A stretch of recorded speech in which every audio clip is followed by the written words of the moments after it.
News నంద్యాలలో కలకలం రేపిన భర్త మృతదేహాన్ని డోర్ డెలివరీ కేసును ఇటు పల్నాడు జిల్లా పోలీస్ స్టేషన్ కు బదిలీ చేశారు.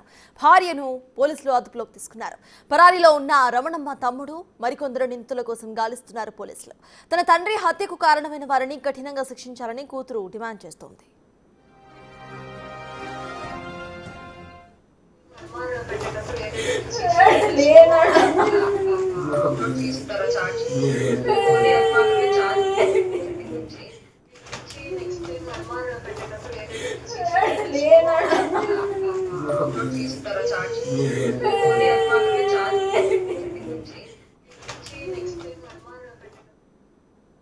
ఈ కేసుకు సంబంధించిన పూర్తి అప్డేట్స్ మా ప్రతినిధి శ్రీరామ్ అందించడానికి సిద్ధంగా ఉన్నారు. శ్రీరామ్, చెప్పండి, ప్రజెంట్ ఈ కేసుకు సంబంధించిన ఫ్రెష్ అప్డేట్స్ ఏంటి? పోలీసులు ఏమంటున్నారు?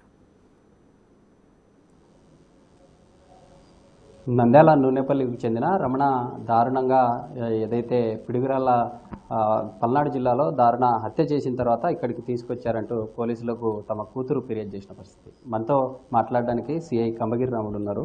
సార్తో మాట్లాడదాం. సార్ నమస్తే, చెప్పండి. ఈరోజు కర్నూలు మన నంద్యాల జిల్లా కేంద్రం నూనెపల్లిలో దారుణ ఘటన చోటు చేసుకుంది.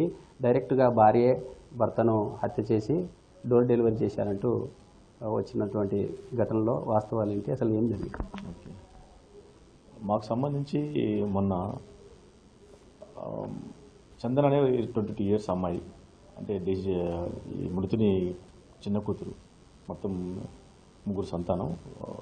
అబ్బాయి పెళ్లి చేసుకుని హైదరాబాద్లో ఉన్నాడు. అమ్మాయి వాళ్ళ అక్క వచ్చేసి ఇక్కడే పెళ్లి చేసుకుని వేరే ఉంది. ఈ అమ్మాయి మాత్రం వాళ్ళ నాన్నతో ఉంది. అమ్మాయికి చెప్పిన కంప్లైంట్ మేరకు అయితే చందన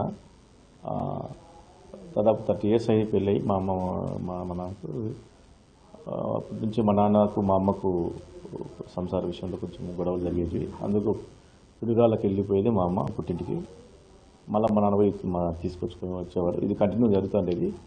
అందులో భాగంగా మొన్న వాళ్ళమ్మ 2 మంత్స్ బ్యాక్ ఇట్లా వాళ్ళ నాన్నతో గొడవపడి వెళ్ళిపోయిందని చెప్పి దానికి విషయంలో వాళ్ళ అమ్మని తీసుకోవడానికి వెళ్తానని చెప్పేసి మార్నింగ్ ట్రైన్ ఎక్కి వెళ్ళిపోయినట్లు, ఆ తర్వాత అక్కడికి వెళ్ళిన తర్వాత నైటు అమ్మతో మాట్లాడినమ్మ తీసుకొస్తానని చెప్పేసి వీడియో కాల్ కూడా మాట్లాడినట్లు అమ్మాయితో ఇది తెలిసింది. ఇది చూస్తే తెల్లవారేపాటికి మార్నింగ్ వాళ్ళమ్మ వాళ్ళ మేనమామ ఇద్దరు కారులో బాడీని తీసుకొచ్చి ఇంటికి తీసుకొచ్చినారని చెప్పి మరణానికి నాకేదో అనుమానం ఉంది. ఇది వివాదం వల్ల కానీ లేకుంటే ఏదైనా కారణాలు అంటే నాకు మరణ కారణం తెలిపి మాకు న్యాయ విచారణ చేసి న్యాయం చేయమని చెప్పేసి ఒక ఫిర్యాదు ఇచ్చింది. ఆ ఫిర్యాదు మేరకు మేము ఇన్సిడెంట్ మొత్తం అంటే డెడ్ బాడీని అక్కడ నుంచి తీసుకోవడం జరిగింది. కాబట్టి మా పరిధిలో ఈమె ఇచ్చిన ఫిర్యాదు మేరకు ప్రాథమిక విచారణలో భాగంగా కేసు నమోదు చేసుకున్నాము. అక్కడ జరిగిందనేసి ఫిర్యాదు చేసింది కాబట్టి దాంట్లో 0 ఎఫ్ఐఆర్ కట్టుకున్నాం. 0 ఎఫ్ఐఆర్ కట్టుకొని ముందు ఇంక్వెస్ట్ పోస్ట్ మార్టం కంప్లీట్ చేయించినాం. అందులో చూస్తే కొన్ని ఇంజరీస్ అవి ఉన్నాయి. పోస్ట్ మార్టం రిపోర్టు పెండింగ్ ఉంది. ఈ తర్వాత కంప్లీట్గా కంక్లూజన్ వస్తే మరణకారణం తెలుస్తుంది. తర్వాత ఈ లోపల ఇన్సిడెంట్ అక్కడ జరిగింది కాబట్టి ఇమీడియట్గా ప్రాథమిక విచారణ కంప్లీట్ చేసి మేము వీళ్ళందరినీ ఏదైతే వీళ్ళ సంతానం ఉన్నారో మృతుని సంతానం వాళ్ళందరినీ విచారణ చేసుకొని చుట్టుపక్కల విచారణ చేసుకొని అది కేసును ఆల్రెడీ పిడుగురాళ్ళకి ట్రాన్స్ఫర్ చేసినాం. ఘటన పల్నాడు జిల్లా కేంద్రంలో జరిగింది. అయితే నంద్యాల జిల్లా నుండి అక్కడ వారు డెడ్ బాడీని తీసుకొచ్చే సమయంలో మన జిల్లా ఈ నంద్యాల కేంద్రంలో ఏదైనా సీసీ కెమెరా ఎవిడెన్స్ ఏమన్నా ఆధారాలు దొరికాయి? అందులో ప్రధానంగా ఎంతమంది వచ్చి డెడ్ బాడీని అక్కడ ఇంటి సమీపంలో వదిలి వెళ్ళారు, ఐడెంటిఫై చేశారు? ప్రాథమిక విచారణ మేరకు ముందు కంప్లీట్ చేసుకున్నాం. నిన్న పోస్ట్ మార్టం కంప్లీట్ చేసేసినాం. ఇంకా విచారణలో భాగంగా ఆ సీన్లో కూడా విచారిస్తున్నాము. సీసీ ఫుటేజ్ అయితే మాకు ఇంతవరకు లభ్యం కాలేదు. అయితే కంప్లీట్ ఫిర్యాదుదారురాలు దాని మేరకు వాళ్ళ మామ వాళ్ళ అమ్మ తర్వాత కారు వచ్చి డ్రైవర్ వచ్చినారని చెప్పి చెప్పింది. దాని మేరకు మేము కేసు నమోదు చేసుకున్నాం. అటు విధంగా కంప్లీట్గా ఇక్కడ జరిగిన ఇన్సిడెంట్ కాదు కాబట్టి మనకి విషయ సేకరణ చేసుకున్న తర్వాత కేసు ఫైల్ మొత్తం కూడా పిడుగురాళ్ళకి ట్రాన్స్ఫర్ చేసినాం. ఈ గతంలో ఈ పెయింటర్ రమణ నంద్యాల కేంద్రంలో చాలా ఫేమస్ పెయింటరు. అతనితో ఒక 50 నుండి 100 మంది అతనితో పాటు పనిచేసి బ్రతికే కుటుంబాలు ఉన్నాయి. కానీ ఇలాంటి పెయింటర్ని ఇంత దారుణంగా భార్య హత్య చేయించి డోర్ డెలివరీ చేయించిన ఘటన కలకలం రేపింది. అంటే ఇందులో ప్రధానంగా గతంలో రమణ మీద తమ భార్య ఏదైనా ఫిర్యాదు చేయడం కానీ అలాంటివి ఏమైనా జరిగాయా 30 సంవత్సరాల్లో? గతంలో భార్య భర్తల మధ్యలో వివాదం జరుగుతుంది, ఎప్పుడప్పుడు వచ్చి కౌన్సిలింగ్ జరిగినట్లు కూడా ఏదో చెప్పినారు. అది కౌన్సిలింగ్ చేసే భార్య భర్తల విషయంలో కాబట్టి నచ్చజెప్పి పంపించినట్లు గతంలో సమాచారం ఉంది.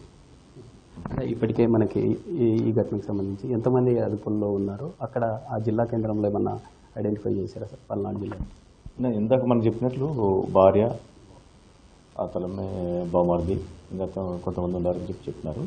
మన అదుపులో అయితే ఎవరు లేరు మనకి, ఎందుకంటే మనం అనుమానాస్పద స్థితి మరణ కారణం తెలియదని చెప్పి కేసు రిజిస్టర్ చేసుకున్నాం వచ్చినట్టు కోరుతుంది. దీంట్లో భాగంగా మనం విచారణ చేపట్టినాం. దాన్ని చూస్తే మనకు ఇంజరీస్ ఉన్నాయి, గాయాలు ఉన్నాయి. మరి గాయాల వల్ల చనిపోయే గాయాలా లేదంటే ఇంకా మరి ఏదైనా విష ప్రయోగం లేకపోతే ఇంకోటి ఏం జరిగిందనేది తెలియాల్సిన అవసరం ఉంది. ఈ సంపూర్ణంగా దీనికి పోస్ట్ మార్టం వస్తే మనం దాని మీద కంక్లూజన్ రాగలం. ఈ లోపల కేసు కూడా ట్రాన్స్ఫర్ చేసినాం కాబట్టి అక్కడ ఏం జరిగిందో వాళ్ళు విచారించుకుంటే అక్కడ ఉండే సమాచారం మేరకు అది కేసు మలుపు తిరిగే అవకాశం ఎక్కువ ఉందని చెప్పి మేము భావిస్తాం. ఇది ప్రధానంగా నంద్యాల జిల్లాలో జరిగిన ఈ ఘటన ఏదైతే ఉందో, పల్నాడు జిల్లాలో హత్య చేయించి భార్య నేరుగా ఇక్కడ నూనెపల్లిలో డెడ్ బాడీని పెట్టినటువంటి ఘటనలో ఇంకా విస్తుపోయే నిజాలు బయటపడే అవకాశాలు ఉన్నాయి. ఎందుకంటే పల్నాడు జిల్లా కేంద్రంలో జరిగిన ఘటన అదంతా కూడా అక్కడ జరిగింది. అక్కడ నుండి నేరుగా బాడీని తీసుకొని వచ్చారు. ఇప్పటికే పోలీసులు కూడా కేసు నమోదు చేసి దర్యాప్తు చేస్తున్నామంటూ కూడా తెలుపుతున్నారు. Right, thank you Sriram.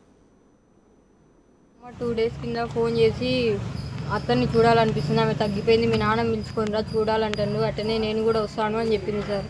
అని మా నాన్న నమ్మకంతో మా అత్త అడిగింది కదా ప్రేమతో, మా భార్య కూడా నాతో ఫోన్లో మాట్లాడింది, పోయి పిలుచుకురావచ్చు అని పోయినాడు సార్ నమ్మకంగా. నాకు ఎగ్జామ్ ఉంటే నువ్వు వద్దులేమ్మా, నీకు లేట్ అవుతుంది, ఇబ్బంది పడతావు, నేను పోయి మీ అమ్మని పిలుచుకొస్తాలే అని నిన్న పొద్దున 8:30కి నేనే ట్రైన్ ఎక్కించి డ్రాప్ చేసి వచ్చిన సార్.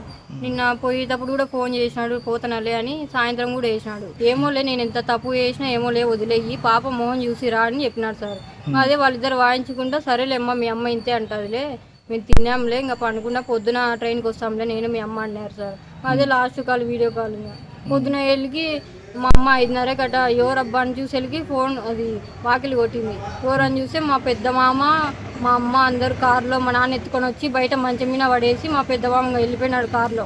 మా అమ్మని అడుగుతుంటే ఏం కాలే, మీ నాన్నే తాగి రాత్రి ఆడ వాళ్ళతో కొట్లాడినారు, వాళ్ళే కొట్టినారు, ఫోన్ చేసింటే మేము పోయినాం, అప్పుడే ప్రాణం అయింది, వేసుకొచ్చినాం అని చెప్పింది సార్.